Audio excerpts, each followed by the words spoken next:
बेनी माधव सिंह गौरीपुर गांव के जमींदार और नंबरदार थे। उनके पितामह किसी समय बड़े धन धान्य संपन्न थे। गांव का पक्का तालाब और मंदिर, जिनकी अब मरम्मत भी मुश्किल थी, उन्हीं के कीर्ति स्तंभ थे। कहते हैं इस दरवाजे पर हाथी चूमता था।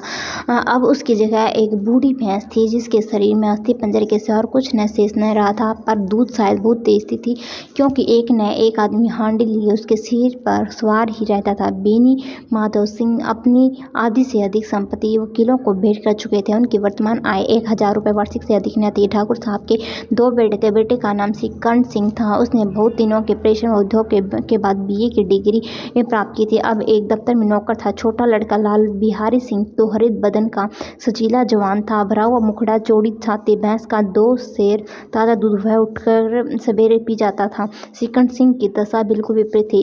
इन नेत्र प्रिय गुणों को उन्होंने BA इन्हीं 2 अक्षरों पर न्यौछावर कर दिया था। इन 2 अक्षरों ने उनके शरीर को निर्बल और चेहरे को कांतिहीन बना दिया था। इसी से वैदिक ग्रंथों पर उनका विशेष प्रेम था। आयुर्वेदिक औषधियों पर उनका अधिक विश्वास था। शाम सवेरे से उनके कमरे में से प्राय खरल की सुरीली करण मधुर ध्वनि सुनाई दिया करती थी। लाहौर और कलकत्ते के वेदों से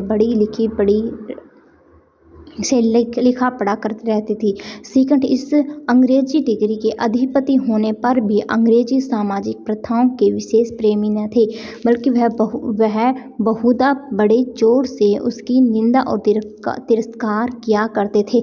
इसी से गांव में उनका बड़ा सम्मान था। दशहरे के दिनों में वह बड़े उत्साह से रामलीला में सम्मिलित होते थे और स्वयं किसी न किसी पात्रा का पाठ लेते थे। गौरीपुर में रामलीला के वही जन्मदाता थे। प्राचीन हिंदू सभ्यता का गुणगान उनकी धार्मिकता का प्रधान अंग था।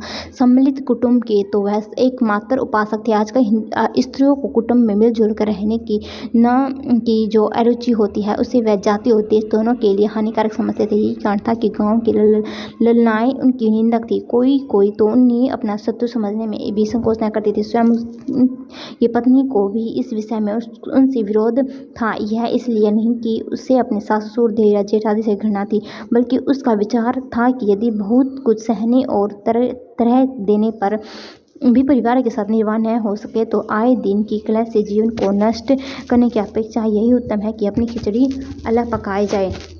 आनंदी एक बड़े उच्च कुल की लड़की थी। उसके बाप एक छोटी सी रियासत के तालुकदार थे।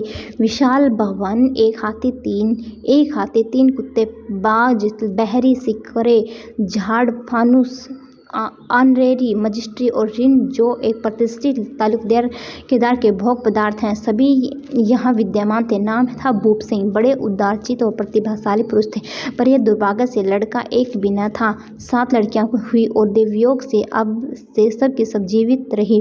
पहली उमंग में तो उन्होंने 3 ब्याह दिल खोल कर किए, पर 15-20 हजार रुपयों का कर्ज सिर पर हो गया तो आंखें खुली और हाथ समेट लिया। आनंदी चौथी लड़की थी।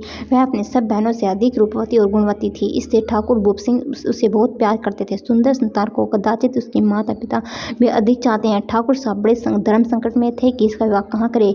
न तो यही चाहते थे कि ऋण का बोझ बढ़े, और न यही स्वीकार था कि उसे अपने को भाग्यहीन समझना पड़े। एक दिन श्रीकंठ उनके पास से किसी चंदे का रुपये मांगने आया। शायद नागरी प्रचार का चंदा था। भूप सिंह उनके स्वभाव पर रिझ गए और धूमधाम से श्रीकंठ सिंह का आनंदी के साथ ब्याह हो गया। आनंदी अपने नए घर में आए तो यहाँ का रंग ढंग कुछ और ही देखा। जिस टीम टाम की उसे बचपन से ही आदत पड़ी हुई थी, वह यहाँ नाम मात्र को भी न थी। हाथी घोड़ों का तो कहना ही क्या है, कोई सजी हुई सुंदर बहरी तक न थी। रेशमी स्लीपर साथ लाई थी, पर यहाँ बाग कहाँ। मकान में खिड़कियाँ तक न थी, न जमीन पर फर्श, न दीवार पर तस्वीरें।